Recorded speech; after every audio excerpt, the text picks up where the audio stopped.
হাসিনার কপিতে নাসিমারও এই মুহূর্তে আমার আরো 2 সন্তান হিসেবে নামে দিয়েছি। আমরা দুজনে এখানে আছি।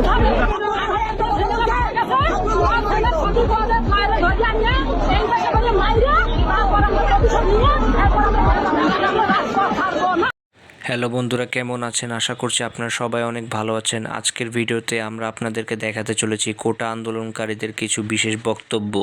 আমি আমার শহীদ ভাইদের রক্তের সাথে বেইমানি করবো না। ক্যাম্পাস ছেড়ে আমি বাড়িতে যেতে পারবো না, বাড়িতে আমি থাকতে পারবো না। আমি ঢাকা শহরে কোথাও থাকবো, কিন্তু ক্যাম্পাসে আমি নিরাপত্তা, আমাদেরকে বেশি নিরাপত্তা দিতে পারে না, কত নিরাপত্তা দিতে পারে না। এই জন্য ক্যাম্পাসটা ছেড়ে দিচ্ছি, ঢাকা বিশ্ববিদ্যালয়টা ছেড়ে দিচ্ছি। অনেক স্বপ্ন নিয়ে, অনেক গর্ব নিয়ে ঢাকা বিশ্ববিদ্যালয়ে আমি এসেছি প্রত্যেকটা ছাত্র। কিন্তু আমাদের সাথে এরকম কলঙ্কিত ইতিহাস আমি কোনোদিন। এখন কোথায় জানো? হ্যাঁ, কোথায়? মারা গেছে। বাবার সাথে কবে কথা হয়েছে তোমার? কালকে। আর বাবাকে আমি লাভ ইউ বলছি। বাবাকে আই মিস ইউ বলি, বললাম আই লাভ ইউ। সৃষ্টিকর্তা আছে, আল্লাহ তাআলা আছে, সবকিছুর নেচার, রিভেঞ্জ অফ নেচার বলে একটা কথা আছে। সেই দিনের অপেক্ষায় আল্লাহ ভালো বিচার করবেন। আল্লাহর কাছে বিচার দেওয়া ছাড়া আমাদের আর কী বা করার আছে? ভাইটা কতটা কষ্ট নিয়ে আজ আল্লাহর কাছে বিচার দিছে বুঝতেই পারছেন। মানুষ হত্যা করেন, আপনাদের কি শিক্ষা দিয়েছে?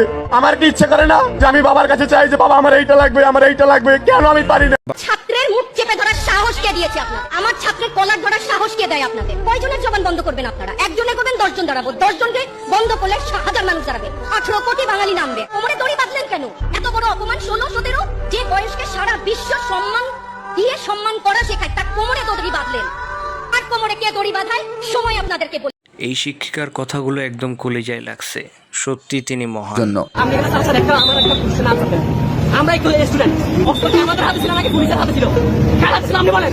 আপনার কাছে প্রশ্ন রেখেছেন আপনি? না না, আপনি আনসার দেন, আমার আনসার দেন। অস্ত্রটা হাতে ছিল, অস্ত্রটা হাতে ছিল বলেন, আমার হাতে ছিল নাকি পুলিশের হাতে ছিল? না, আপনি আনসার দেন, আপনি আনসার দেন। এই ভাইটির সাহসের প্রশংসা করতে হবে। যেভাবে তিনি আর্মিদের সামনে দাঁড়িয়ে কথাগুলো বললেন, সত্যি প্রশংসার যোগ্য। আমার বাবা কি করলেন সেজন্য আমি দায়ী। সারা আপা, তার বাবা ডক্টর কামাল হোসেন, তিনি আজকে প্রশ্ন উঠছে এবং আমরা নাকি বিশেষ উদ্দেশ্য চরিতার্থ করতে এখানে এসেছি। আমরা আমাদের সন্তানদের রক্ষা করার জন্য এসেছি, কারো বাপের প্রয়োজনে আমরা এখানে আসি। পানি লাগবে কারণ, পানি পানি লাগবে কারণ, পানি ভাই, পানি।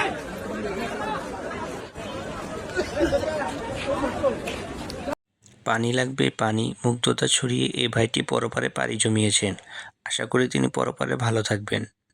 আমাদের কি সময়ের মূল্য নাই? আমার 8 তারিখ থেকে পরীক্ষা ছিল, আমি পরীক্ষা ক্যান্সেল করে এখানে আসি। আমি 5 দিন ধরে আমার টিউশনে যাচ্ছি না, যেটা থেকে আমি আমার নিজের পড়াশোনা খরচ চালাই। আমি এখানে আসি কেন? আমার নিজের অধিকারের জন্য। আমি ন্যায়ের পথে আছি। আমি শুধু আমার জন্য আন্দোলন করছি না, আমি আমার ভবিষ্যৎ প্রজন্মের জন্য এখানে আসি। আন্দোলন না করে আমার ভবিষ্যৎ প্রজন্ম প্রশ্ন করবে কেন আমরা এই বৈষম্য তখন মেনে নিয়েছিলাম।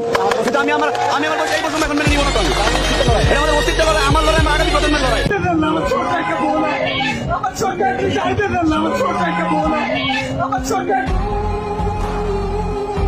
আমরা তো হাতে অস্ত্র নেই নাই, আমরা খালি লাঠি আর ইট নিয়ে নামছি। লাঠি আসে, রবার বুলেট, অরিজিনাল বুলেট, বোমা, যে যা পাচ্ছেন রাইফেল নিয়ে নামছে। আমাদের হাতে যদি অস্ত্র নেই, আপনারা কি বাঁচবেন? একটা 4 কোটি রাজাকারের হাতে যদি অস্ত্র নেই, আপনারা কি থাকতে পারবেন? আপনারা মাঠে আসতে পারবেন? বিক্রি করে খাই দিছে অলরেডি। দেশের মানুষের বুকে পাখির মতো গুলি করছে। দেখা এগুলা কি? তারপর এগুলা কি? আচ্ছা, এগুলা কি আমরা জানতে চাই। আমরা তো সন্ত্রাস না, আমরা আসলে এগুলো সম্পর্কে জানি না। তাহলে এগুলা কি? ও সরি, আচ্ছা, এটা সারপ্রাইজ না। এই সারপ্রাইজ গুলো আমাদেরকে দিচ্ছে। এগুলা কি? এগুলা কি আসলে কি? আমার জবাব হবে না। আপনি তখন কি বলবেন বলেন?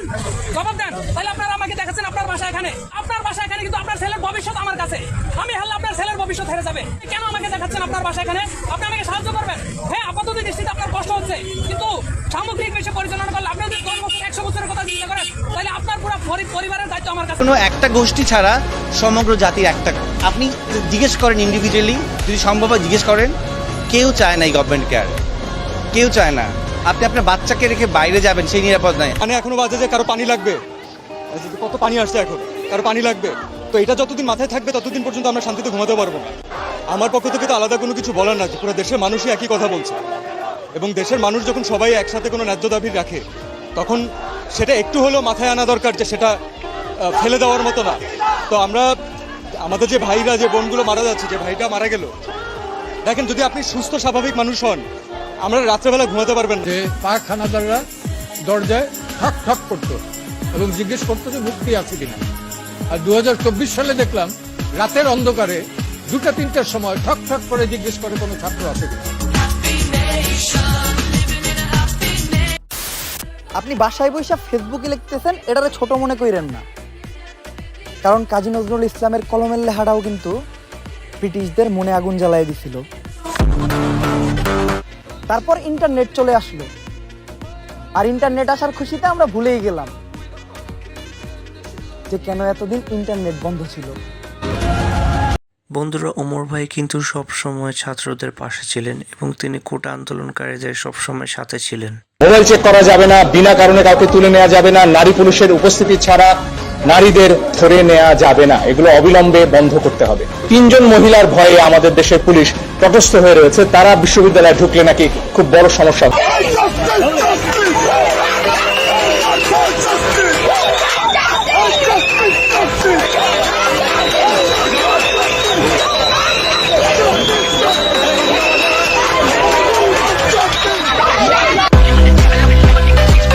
বন্ধুরা, আজকের ভিডিওটি এই পর্যন্তই। তাহলে আপনাদের যদি ভিডিওটি ভালো লেগে থাকে তাহলে আমাদের চ্যানেলে লাইক এবং সাবস্ক্রাইব করে পাশে থাকার অনুরোধ করছি। আল্লাহ হাফেজ।